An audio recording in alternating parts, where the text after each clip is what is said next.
Chapter 57, The Stag Party. When Ginger got home, the house was a bustle of activity, and there was a stag party there, and Ginger hid behind a bush when he saw how busy the house looked, and he said, "Damn it, this is a bad idea. Daddy's home, and we should try again tomorrow when he's asleep." "Let's go. The Archmagus Ginger need not fear a bunch of drunken mortals," said Homer, taking his lover's hand. And Homer walked into the house with Ginger following close behind, and Ginger lowered his scowl so that he would not be recognized, and at the center of the action there was his father Asher. And while Ginger was frail, Asher was a large, muscular, bearded man that towered over almost everyone in the room. And Homer was starting to understand why Ginger was so afraid of his father. And Homer passed by the drunken Asher on the way to the bedroom, and Asher pulled at Homer's cape to get his attention, and Ginger stopped uncertain as to what to do, and he hunched his shoulder and he made himself as small as possible to hide behind his lover. "I haven't seen you before, little mouse," said Asher, grinning, and his face was red like a tomato, and his eyes were out of focus. "I came looking for someone unknown," said Homer. "Did you now?" said Asher, looking about. "You wouldn't be looking for my little Ambrose. He's engaged, you know." "I don't know any Ambroses," said Homer, staring at Asher. "And who's that little mouse behind you?" said Asher, looking behind Homer's shoulder. "That is the Archmagus in training, Ginger," said Homer. Asher laughed at what he considered a joke, and then he said to the crowd, "Hey everyone, the Archmagus Homer and his little apprentice is paying us a visit. Give him a warm welcome." The crowd started to gather around Homer, and they gave their salutations, and a man who towered even higher than Asher pushed everyone outside, and smiling a familiar face yelled, "Pillow, you are here, welcome." "Hi, Liam," said Homer, reaching out to Liam. Liam lowered himself to kiss Homer, and Liam's woman's day was not amused by his reaction. As soon as the famous Pillow shot out, Liam completely forgot all about her, and Homer turned his face to force Liam to give him a chaste kiss on the cheek. And with this kiss, Homer was able to get close enough to whisper something to Liam. "Can you keep that drunk busy?" "Busy how?" asked Liam, worried. "Just tell him a stupid war story or something. Talk about your latest love conquest. You know, guy stuff.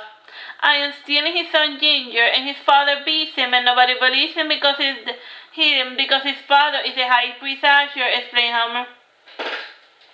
Liam's blue eyes turned red for an instant, and he turned his head to stare daggers at Asher. And Homer started to kiss Liam on the cheek, and then Liam eventually settled down with his eyes turning blue. "That bully has a lot of followers," explained Homer, "and if we kill him, it will cause unnecessary problems.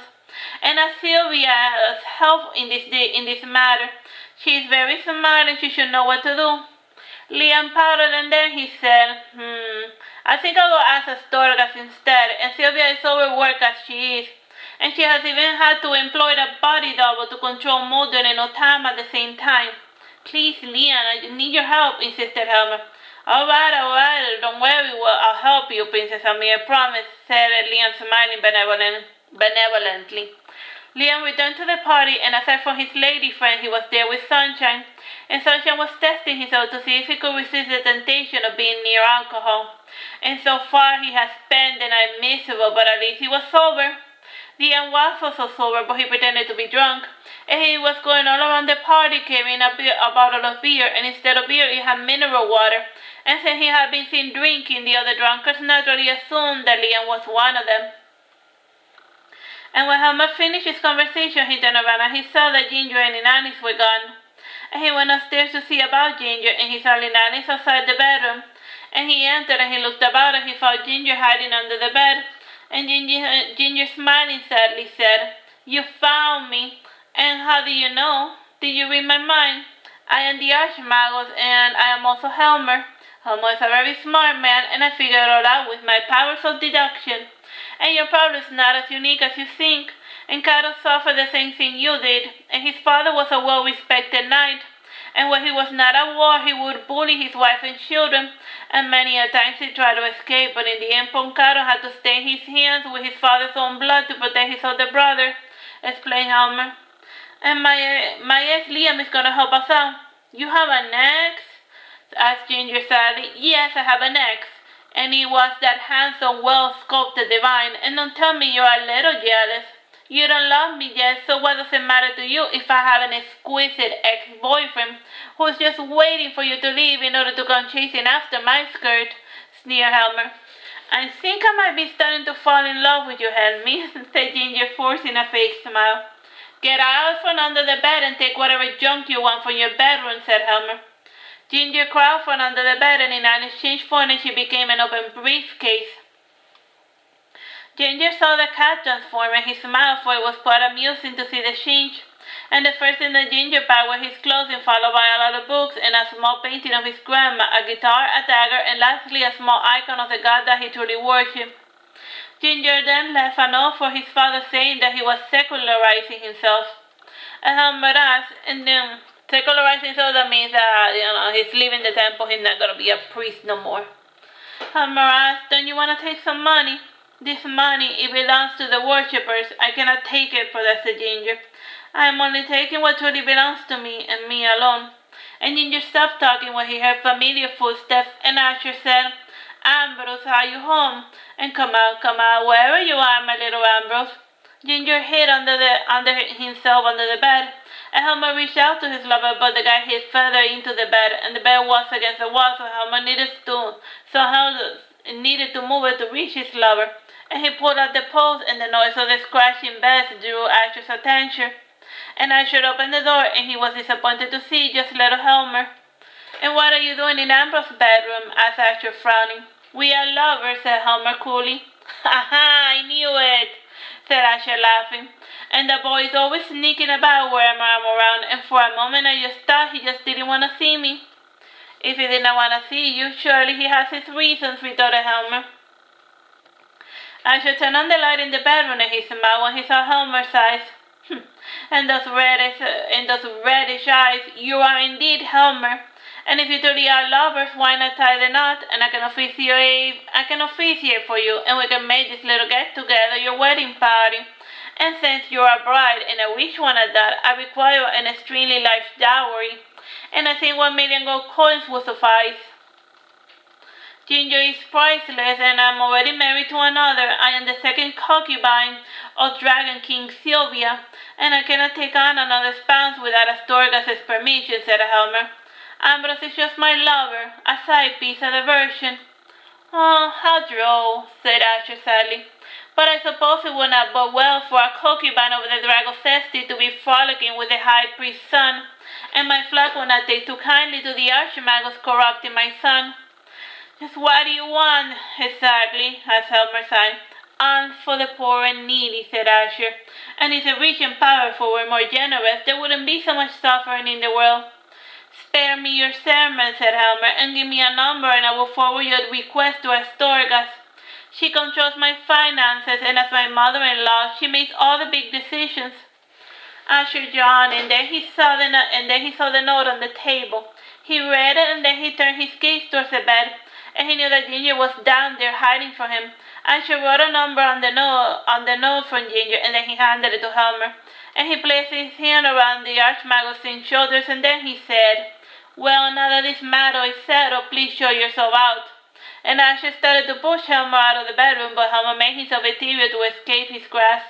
And he sat down on the bed and he said, Ambrose is coming here to meet me soon, and I'm going to wait for him. You go downstairs to the party. Asher then said, Yes, I will go downstairs to the party. You will drink and you will be merry, commanded Helmer. I will drink and I will be merry, repeated Asher. You will start preaching to your guests, and you will let everyone know who you truly are, the high priest Asher, said Helmer. I will make a fool of myself, and I will tell everyone that I am the high priest Asher, repeated Asher. Helmer looked under the bed, and then he asked Ginger, Anything else you want me to make him do?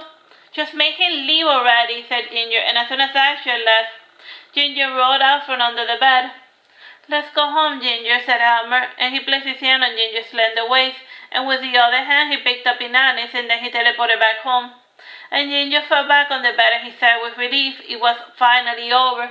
He was finally a puppet without strings attached, and he sat up and he said, You are a heaven-sent, Helmer. Helmer hugged his lover, and then he kissed his forehead, and Ginger then added, Can you? Yes, whatever you want, Ginger, said Helmer, smiling. I want to bathe again. I feel as if I would stink up your place, said Ginger sadly. I can beg you as many times as you want, said Homer, kissing his lover. Homer prepared the bath for Ambrose, and they just sank into the waters and he began to scrub. It didn't matter how much he scraped away, some stains could never be washed clean. The following morning, Homer received a note from Astorgas assuring him that the problem of Asher had been neutralized, and Pandora delivered anonymously her surveillance photos to the newspaper, and the photos of Asher engaging in hedonism caused his fall from grace. And Asher fled Wallen as soon as he saw the headlines, and his arrogance had earned him a lot of enemies among the high-ranking members of the church. And the incriminating photos granted them the excuse they needed to dethrone Asher. And Ginger was finally free to do as he wished with his life. And at the moment, Ginger just wanted to be with his lovers, and this is not to say that Ginger did not have anyone else in this world.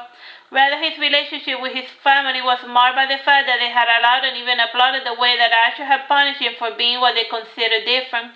And many a times Ginger had tried to escape, but his father's influences were far-reaching.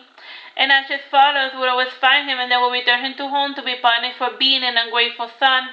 And then when it became clear that he could not escape, Ginger gave up, and so he sought whatever little precious and joy life had to offer him. And he never guessed that his latest distraction for his misery was going to be his salvation.